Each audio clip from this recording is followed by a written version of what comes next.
풍수의 유래, 음양론과 오행설을 기반으로 땅에 관한 이치, 즉 지리를 체계화한 전통적 논리 구조이며 주역을 주요한 중거로 삼아 축의 비흉을 목적으로 삼는 상지기술학이다. 구성은 산수, 방위, 사람 등 4가지의 조합으로 성립되며 구체적으로는 갈용법, 장풍법, 득수법, 정열법, 지향론, 형국론, 소주기흉론 등의 형식 논리를 갖는다. 풍수라는 용어는 중국 동진의 곽박이 쓴 장서에 죽은 사람은 생기에 의지하여야 하는데 그 기는 바람을 타면 흩어져 버리고 물에 닿으면 머문다. 그래서 바람과 물을 이용하여 길을 얻는 법수를 풍수라 일컫게 되었다라는 기록에서 시작되었다는 것이 정설이다. 그러나 이미 그 이전부터 풍수라는 말이 쓰였다는 것은 분명하다. 풍수의 본래적 의미는 지극히 일상적이고 평범한 생활 환경을 대변해주고 있는데, 풍은 기후와 풍토를 지칭하며 수는 물과 관계된 모든 것을 가리키고 있다. 따라서 풍수의 대상은 현대 지리학의 관심 분야와 다를 것이 없다.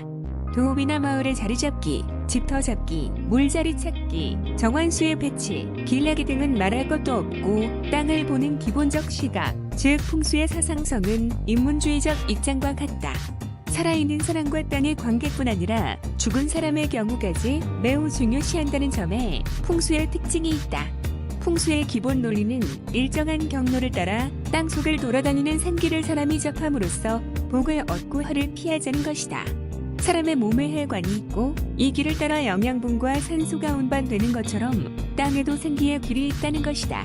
정확히 말하면 경락과 같은 것이 땅에도 있다는 것으로, 경락은 혈관과는 달리 눈으로 확인할 수 없으나 몸의 기가 전신을 순행하는 통로로서 즉기가 돌아다니는 용맥도 마찬가지라는 것이다.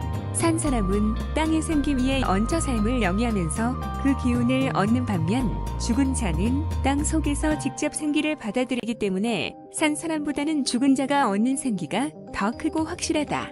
죽은 자가 없는 생기는 후손에게 그대로 이어진다고 여겼는데, 이를 동기가문 또는 친자가문이라고 한다.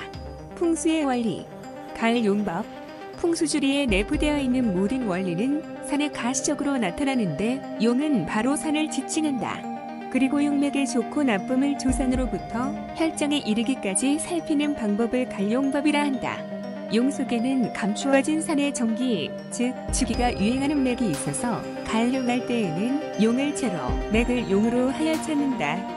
맥이란 사람의 몸에서 혈의 이치가 나누어져 겉으로 흐르는 것과 같이 땅 속에 용의 생기가 그 이치를 나누어 지표면 부근에서 흐르는 것이며, 사람이 맥을 보아 건강 상태를 진단하는 것처럼 용의 맥도 그 형체를 보아 기운을 판단하는 것이다. 장풍법. 명당에 자리 잡은 혈장을 찾아내는 것을 목적으로 하는 풍수주리에서 명당 주위의 지형, 지세를 어떻게 파악하는가 하는 문제는 풍수주리의 이해에 중요한 대목이 된다. 장풍법이란 명당 주위의 지세에 관한 풍수 이론의 통칭이다. 정열은 결국 장풍법을 통하여 이루어지는 것이니만큼 실제로 도읍이나 은택 또는 주택을 상지함에 있어 장풍법은 요체가 된다. 장풍은 좌창용 우백호 전주작 호현무라 하여 흐리 남향인 경우 동쪽의 창용, 서쪽의 백호, 남쪽의 주작, 북쪽의 현무의 4가지 산, 즉 사신사에서 대종을 이룬다. 현무는 주산으로 국면의 기준이 되는데, 주산은 혈장 뒤에 두어 절 정도 떨어져 솟아있는 높고 큰 산이다. 주작은 안산과 조산으로 나누어지는데, 조산은 혈 앞에 있는 크고 높은 산이며, 안산은 주산과 조산 사이에 있는 나지막한 산으로 주인과 나그네가 마주하고 있는 책상과 같다는 의미이다. 현무와 주작의 관계는 주인과 나그네, 남편과 아내, 임금과 신하 사이로 인식된다. 청룡과 백호는 각각 동과 서에서 주산과 조산을 옹호, 호위하는 자세를 취하는 산이다. 득수법. 중국의 풍수지리에서는 산보다도 오히려 물기를 중시하는 경향이 강하여 많은 풍수사가 득수법에 많은 지면을 할애하고 있다. 이것은 풍수지리설이 형성하였던 중국 북부지방의 적은 강수량 상황이 반영된 것으로 우리나라 풍수지리설에는 큰 영향을 미치지 못하였다.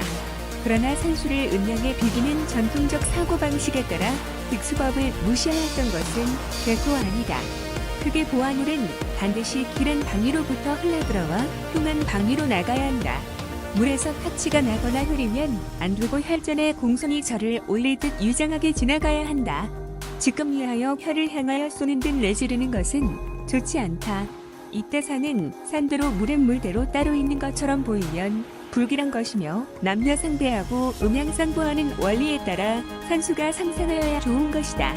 정열법 혈이란 풍수지리에서 생기가 집중하는 지점이다. 혈과 경혈은 서로 대응될 수 있는데 주자는 산응의장에서 이른바 정혈일법이란 친구에 비유할 수 있는 것으로 스스로 일정한 혈의 위치를 가지는 것이기 때문에 주호의 차이도 있어서는 안 된다. 고 지적하였다. 경혈은 사람의 경락에 존재하는 공혈을 뜻하며 생리적 병리적 반응이 현저하게 나타나는 곳이다. 친구는 이 경혈의 부위에 실시하게 되므로 이 위치를 잘 알아 장부의 병을 치료한다. 풍수지리에서도 혈을 제대로 잡아야 생기의 조언을 받게 되며 진혈을 잡지 못하였을 경우 생룡은 사룡이 되며 결국은 흉복이 되므로 혈법을 정하기가 어려움을 알 수 있다. 좌향론 산, 수, 방, 사람의 풍수지리 기본 요소 중에서 좌향론은 방위에 관계된 술법이다. 원래 좌향이란 혈의 위치에서 본 방위, 즉 혈의 뒤쪽 방위를 좌로 혈의 정면을 향으로 한다는 의미이다. 예를 들면 북쪽의 내룡을 등지고 남쪽의 안산과 조산을 바라보는 혈처의 좌향은 북좌의 남향이지만 풍수에서는 24방위명을 따라 자좌오향이라 부른다. 하지만 보다 넓게는 혈처의 좌향뿐만 아니라 산과 수의 방위 문제 전반에 관련이 된다. 좌향은 방향의 개념과는 다른 것으로 한 지점이나 장소는 무수한 방향을 가질 수 있으나 선호성에 의하여 결정되는 좌향은 단 하나뿐이다. 하나의 건축 환경이 특정한 좌향을 갖기까지 검토되는 향은 절대향과 상대향으로 구분될 수 있는데 절대향은 인간 생활에 직접 영향을 주는 천체, 특히 태양의 운행에 의하여 결정지어지고 시간성을 내포하며 상대향은 지세, 시기 실존성 사회성을 지닌 것으로 풍수지리의 좌향론은 두 가지의 복합적인 형태를 취한다.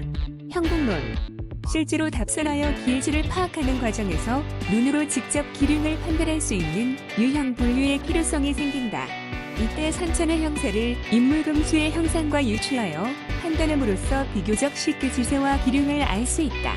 우주 만물은 유리유기하여 유형 유상하기 때문에 외황물체는 그 형상에 상응한 기상과 기운이 내재되어 있다고 본다. 그래서 풍수지리설에서는 산열 형체와 보국 형세에 따라 이에 대응되는 전기가 땅에 응치되는 것으로 생각한다. 만물의 차이가 나는 것은 각각이 지니고 있는 기의 차이 때문이고 이 기의 상위형으로 나타나는 만큼 형으로 물의 원기를 알아낼 수 있다는 입장이 형국론으로 발전된 것이다. 소주길 형론 주로 땅을 쓸 사람에게 관계되는 논리 체계이다. 즉 적선과 적덕을 행한 사람에게 길지가 돌아간다거나 땅에는 임자가 따로 있다거나 땅을 쓸 사람의 사주팔자가 땅의 오행과 서로 상생관계여야 한다거나 하는 주장이 그것으로 태길의 문제도 포함된다. 이상과 같은 7가지의 논리체계는 편의상의 분류일 뿐 실제 간선에서는 모두 일체가 되어 판단에 사용된다. 전체의 곡세는 상극, 궁극, 산발, 고단함, 무정함 쏘는 듯함 등은 안되고 상생, 상보, 승기, 변화, 둘러싸임, 유정함, 순조로움, 모야금 등 조화와 균형의 분위기를 지녀야 좋다. 온화 유순하고 부드러우며 결함이 없어 마음을 안정시켜주는 주의 환경, 각이 지지 않은 방위와 유장한 산의 흐름, 찌를 듯하지 않는 물길, 그러나 변화무쌍하여 결코 단조롭지 않은 산수의 배열, 이러한 조화의 자연에 적덕한 사람들이 사는 것이 풍수적인 길지이다. 풍수지리설은 일종의 생태론적 환경론적 토지관의 표출이며 경험적인 지리과학이라고 할 수 있는데 풍수설의 기본 원리가 음양론어 행설력의 책이라 하더라도 그 원리 역시 자연환경의 논리적 정리에서 나온 것이기 때문이다. 한편 풍수지리설에 대한 철학적 반론 중에 풍수지리설은 하늘에 맡겨두어야 할 자연의 신비적 힘들을 조작함으로써 자연에 대한 존경심을 배려하게 된다는 관점이 있다. 그러나 진정한 길지를 얻느냐 얻지 못하느냐의 여부는 여전히 하늘에 달려있어 억지로 되지 않는다고 주장되고 있으며 길지는 인자와 효자에게만 주어진다고 하기 때문에 큰 문제가 되지는 않는다.